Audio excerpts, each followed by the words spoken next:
saja yang belum kita rasa.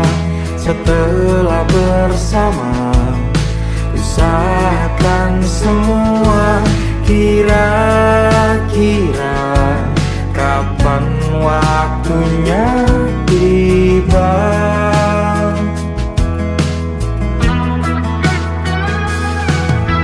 Setelah upaya apapun kita coba dan tak pernah lelah, ku serahkan padanya Sang Pencipta. Dengarlah doa kita berdua. Jika tidak hari ini, mungkin minggu depan. Jika tidak minggu ini, mungkin bulan depan. Jika tidak bulan ini, mungkin tahun depan. Segala harapan kan datang yang kita impikan. Janganlah menyerah dulu, waktu masih panjang. Ingat doa kita selalu yang tak pernah usang. Kita usahakan lagi sayang, yakin waktunya kan datang.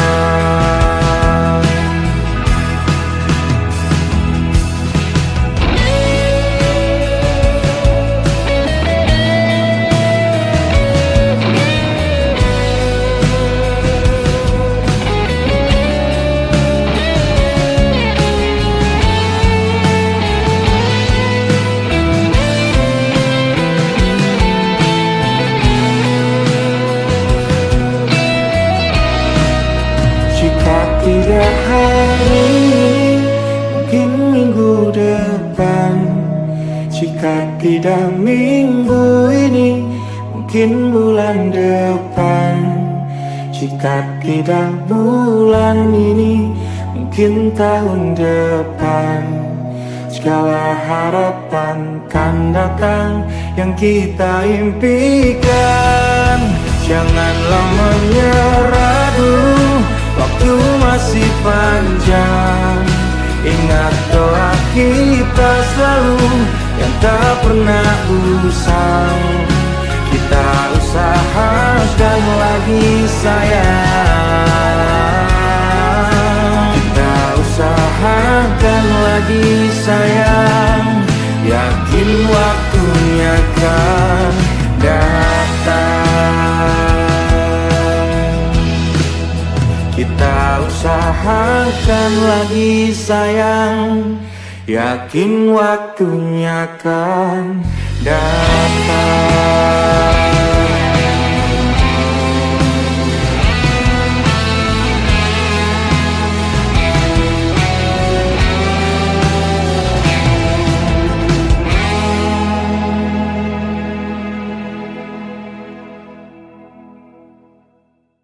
Assalamualaikum warahmatullahi wabarakatuh. Selamat pagi. Ada yang tahu bentuk tertinggi mencintai diri sendiri? Di sini kita akan membicarakan soal itu. Pernahkah merasa kehilangan diri sendiri, merasa seolah bingung mencari tempat di mana seharusnya berada? Di buku ini, judulnya Berani Tidak Disukai, mengajak kita untuk berani. Berani saat dunia seolah menolak kita, saat rasanya hidup bagai sandiwara melelahkan. Karena berani tidak disukai adalah bentuk tertinggi dari mencintai diri sendiri. Karena kau akhirnya memilih dirimu, bahkan ketika dunia tidak. Memang, tidak semua orang akan mengerti warna dalam dirimu. Tidak semua orang akan menyukai sisi tak sempurna dirimu. Tapi, kamu memang tak hidup untuk menjadi versi yang disukai semua orang. Kamu hidup untuk menjadi dirimu, untuk meski tak semua suka. Karena kelak kau akan temukan seseorang yang akan menjawab pertanyaan, adakah ruang untukku tinggal, meski aku merasa rumit dan tak menentu. Dan kalau kalian lupa tentang apa yang saya bicarakan tadi, setidaknya ingatlah satu hal. Nama saya Hana Humaira dan saya juga belajar tidak disukai, belajar menjadi diri sendiri. Sekian, wassalamualaikum warahmatullahi wabarakatuh. Waalaikumsalam warahmatullahi wabarakatuh. Warahmatullahi wabarakatuh. Waalaikumsalam warahmatullahi wabarakatuh. Bukan bahagia, selamat pagi semuanya.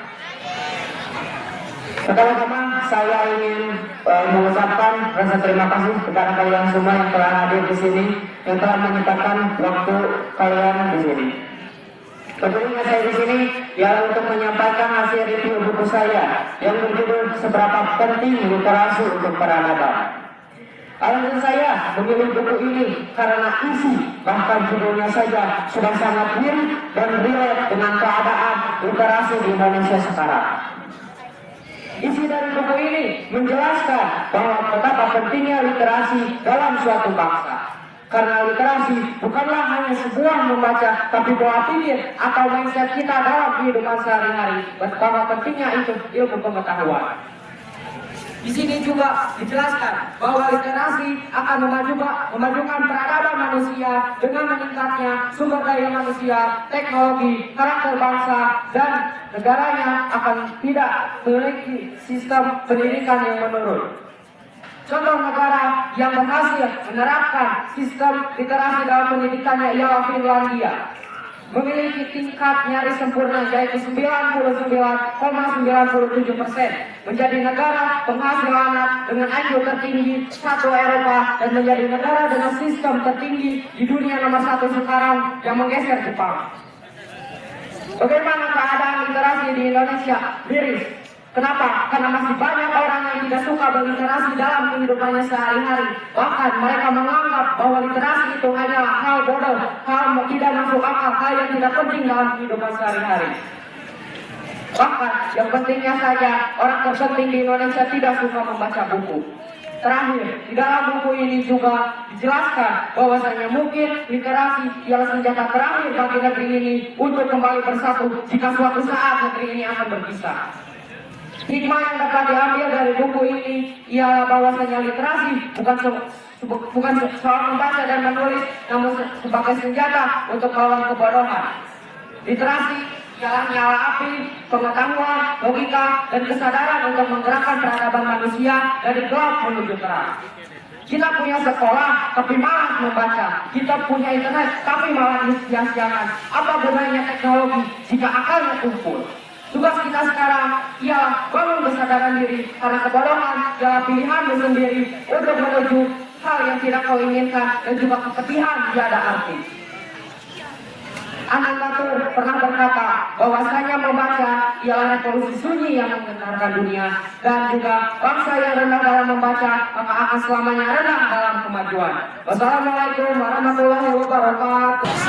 Dia seorang pemuda berdarah campuran Minang dan Putih. Pergi dari tanah kehadirannya Makassar ke Padang Panjang, kampung halaman Sangkaya, dengan hati penuh harapan akan mendapat sambutan bahagia dari keluarga Sangkaya. Sayang, apa yang kita harapkan tidak terjadi. Keluarga besar Sangkaya menganggapnya orang asing. Namun ketidaknyamanan hidup di kampung halaman Sangkaya sedikit terobati karena perkenalannya dengan Hayati, gadis keturunan bangsawan yang berpahlawan. Mereka saling jatuh cinta dengan keikhlasan dan kesucian jiwa. Itulah perjalanan asmara mereka. Jadi mungkin harus menerima penolakan pahit keluarga Hayati. Karena dengan perbedaan adat, kedudukan dan ekonomi yang membentang di antara mereka. Hayati pun menikah dengan Adi, seorang pemuda keturunan terhormat, beradat, berlembaga, dan kaya. Tetapi sifatnya tidak menceritakan bangsawan, hormat, dan baik luhur. Untuk mengobati luka hati yang hampir membuat dirinya bunuh diri. Zainuddin bersama sahabatnya pergi ke tanah Jawa. Zainuddin mencerahkan sejumlah perintah hatinya dalam bentuk tulisan yang ternyata mendapat apresiasi luar biasa. Zainuddin menjadi sosok terkenal dengan kaya raya. Pada saat itulah Hayati kembali hadir dalam kesetiaan cinta Zainuddin kepada Hayati pun diuji. Bagaimana update menuntun kisah asmara dua anak manusia ini? Apa yang terjadi pada tokoh Hayati? Akan menjadi kunci jawaban dari pembahasan Hayati.